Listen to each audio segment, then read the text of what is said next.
One take. This is NBA One Take, featuring yours truly, Pretty Boy Lakers. This is NBA One Take for your head, NBA One Take for your brain. Coming to you live, Brooklyn, New York. This is NBA One Take, June 18th, 2021. And it was Game 6 between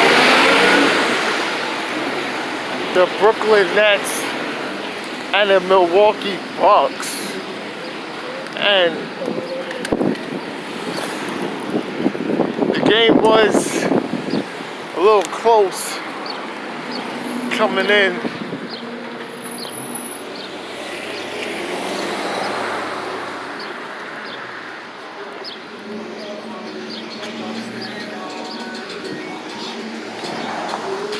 The game was close coming into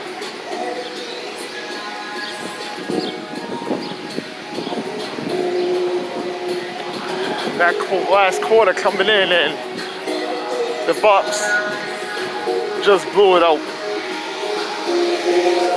and tied the series up at 3, and it will be a Game 7 in Brooklyn.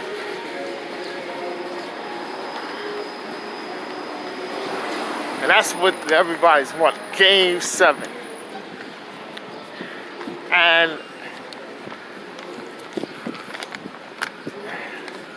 Giannis Antetokounmpo, he had 30, 17 rebounds. Now, Chris Middleton was the hero in this game. Playoff career high, he had 38, 10 rebounds. Only missed like 6 shots. He was playing out of his mind. Couldn't be guarded, hitting tough shots, playing well on defense. Chris Middleton was the star of this game. And Drew Holiday had 21 and 8. Now let's add up your total. And their total, all their points, right? That gives you 89. The Nets had 89 as a team. With 3 players, score as much as your team, that's already letting you know that's a recipe of disaster.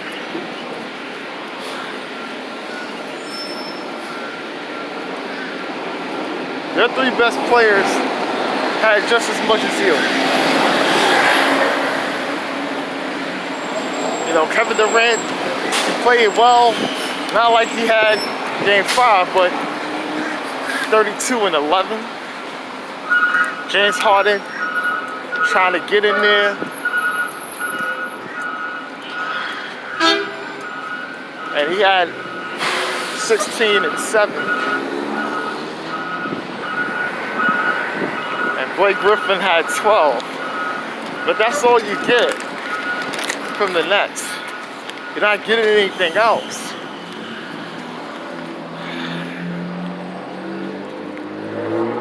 Did they kind of didn't have their foot on the pedal this game?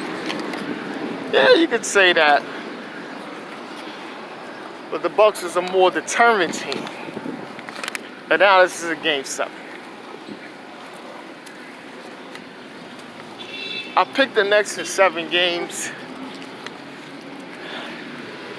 I'll still be true to that, but I don't know. Got reservations on both sides, because the issue I had in Game 5 with the Bucks was more with forcing the issue and everything else. They're still a talented team to win it, but she got to put notable holes in it. And I did, and they don't have that anymore, right? And what's the problems that the team have and also what individual players have too.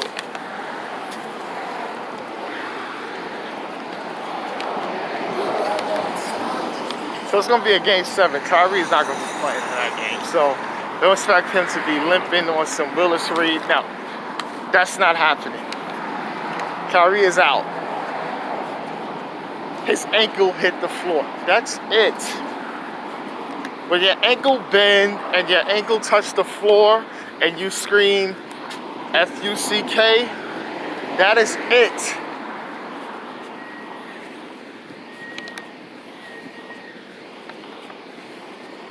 Because that's the pain.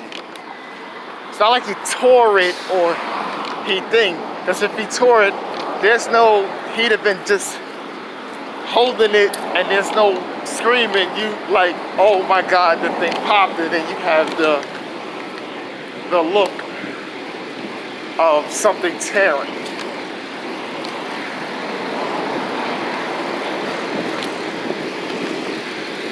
So it's gonna be a game 7. All right, in other news, you see the things keep rolling out. Because when I was doing the last video, everything was coming in. And Rick Carlisle, it looks like he resigned as the head coach of the Dallas Mavericks.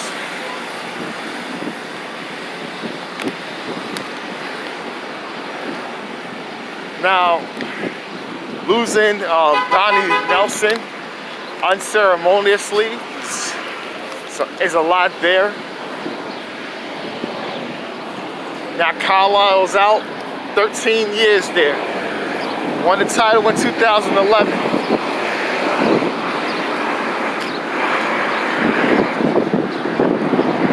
Yeah, he has some tensions with Luka.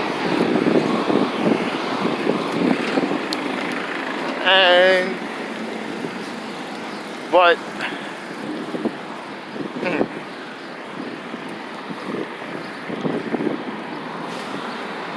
this is not like, no, this is not Darren Williams, Jeremy Sloan.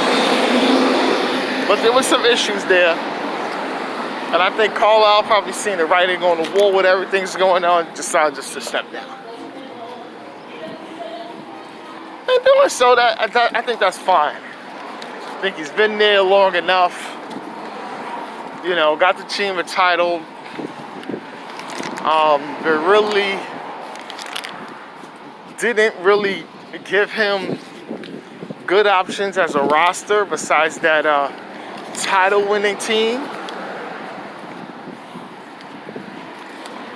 Dirk got old and gave him all different types of players to work with, and I think he tried his damnedest to work with what they gave him.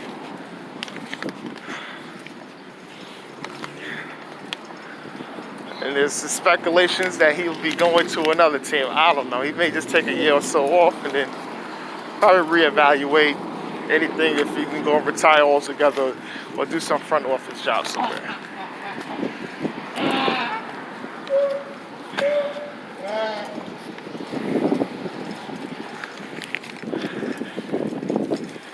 Now, we got big news. My boy Kemba was traded. And some picks for Al Horford and Moses Brown from Oklahoma City. So, Brad Stevens already doing traded Danny. No. He's already moving on, and then he trades to a team where he could probably get something back, and a team is looking for a good point guard where they could probably send him off to get more draft capital back in return. That's what Oklahoma City is doing. Drafting, trading, building the program.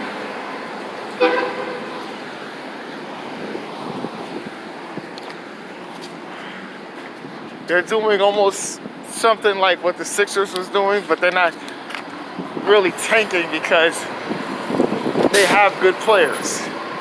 Young guys, but they have good players they're trying to win with.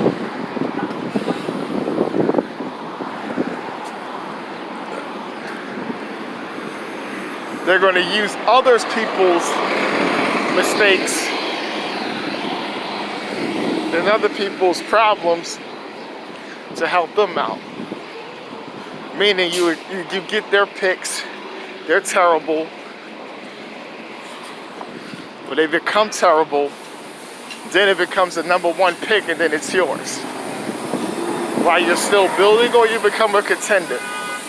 That's how Sam Presti's mind is basically working, and that's how they're gonna do it.